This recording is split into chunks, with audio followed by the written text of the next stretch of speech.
বন্ধুরা, আজকে আমি একটা নতুন ধরনের পায়েস করেছি। যে বাচ্চারা যে পায়েসটা খেতে খুব ভালোবাসে সেই পায়েসটা হলো আমাদের সবার পরিচিত ম্যাগির পায়েস।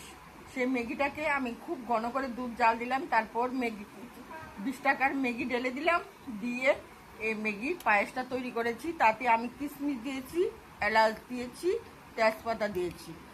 বাচ্চারা যদি না খেতে চায়, অনেক বাচ্চারা আছে যে ম্যাগি খেতে দুধ খায় না, তার জন্য বাচ্চাদের যদি দুধের মধ্যে ম্যাগিটা দিয়ে দেওয়া যায়, তাহলে বাচ্চারা ম্যাগির পায়েসটা সুন্দর করে খেয়ে নেবে। আবার পেটেও দুধটা চলে যাবে। রোজ দিন না, হয়তো মাঝে মধ্যে ম্যাগির পায়েসটা বাচ্চাদের করে দিলে বাচ্চারা ম্যাগির পায়েসটা খেয়ে নিতে পারে। তার জন্য আমি বন্ধুদের বলছি, বড় ছোট সবাই ম্যাগির পায়েস খেতে খুবই ভালোবাসে। আমরা চাল দিয়েও পায়েস খাই, চিরা দিয়েও পায়েস খাই, কত রকমের পায়েস আমরা তৈরি করি, কিন্তু ম্যাগির পায়েসটা সবচেয়ে বেশি প্রিয় বাচ্চাদের। বড়দেরও প্রিয়, বাচ্চাদেরও সবচেয়ে বেশি প্রিয়।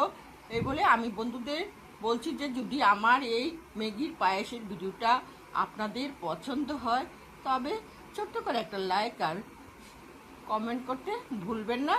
তাই বলে বন্ধুদের কাছ থেকে আমি বিদায় নিচ্ছি। টাটা।